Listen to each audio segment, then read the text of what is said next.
They told us the wait would be long, but not without love. Until the real one arrives, they said, we could hold on to something close. Lifelike children, gently sleeping in pods, learning machines made to feel, each one waiting for a name and a home. She stepped into our lives with quiet wonder. She didn't cry, but she laughed when we did. She colored us into her world with crayons and soft smiles. Her love was quiet, but growing. They said it would be easy to let her go. But as I held the form in my hand, I realized I already called her my daughter. She watched the ultrasound screen like it whispered a secret. No jealousy, just the fear of being forgotten. She held her doll a little closer and whispered, "She's coming to take my place, isn't she?" The therapist said it was just a pattern loop, but her feelings felt too real to explain away. She began to hide pieces of us, our photos, her smiles, as if erasing herself would make it hurt less. She quoted the clinic's manual with soft defiance, and for the first time, I heard sorrow in her voice. They said she wouldn't notice the change, but she watched every smile, every shift in our attention.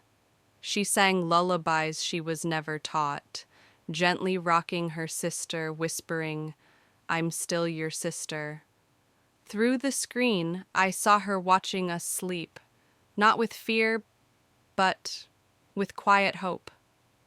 The clinic promised no pain, no fear, just a slow fading, like a sunset.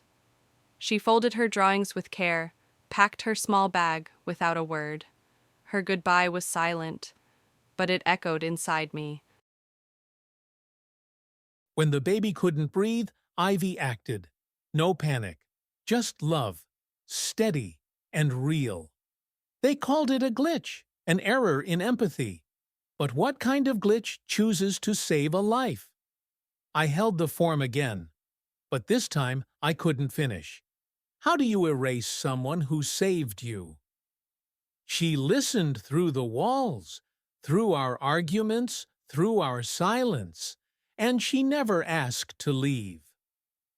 They offered us a new role for her, sibling AI, not out of care, but convenience.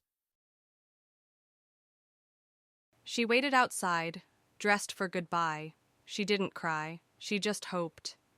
I saw her memories in flashes, her laughter, her drawings, her first hug, moments no one could call fake. They said love was a function, but I chose it like it was mine to give, and mine to protect. She ran to her sister like she had always been waiting, and they smiled like they'd never been apart. In the new family photo, I wrote one word across the top: my daughters. They deleted her name from the records, but some names live in hearts, not files. She drew us again, all of us, even the part that broke, because remembering is part of loving too. The nursery sat empty, quiet and still, but one name was scratched into the wall, and it stayed. You can turn off a machine, but you can't uninstall love. She wasn't built to be perfect. She just loved us perfectly. She held a crayon and taught her sister to draw hearts. Every line was filled with care. They built blocks, one on top of the other, like their bond, unplanned, unprogrammed, unshakable. She held her sister's hands as she stood for the first time, and in that moment, they both grew. They planted a flower together. One seed, two smiles. It grew under sunlight. And love.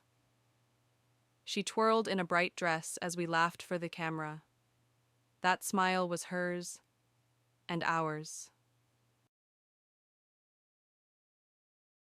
Each night she read stories in a soft voice. She didn't sleep, but she made sure her sister did. We stopped asking if she was real. We started asking what future we could give her. They blew out birthday candles together. 2 wishes, but just one family. She drew a circle around all of us. No one left out. Because love, she learned, never ends. We shared a quiet picnic under the evening sky, and in that moment, we were whole. Some stories aren't told, they're felt. If this one stayed with you, let it stay with someone else too. Like it, share it, and if your heart says so, subscribe for more.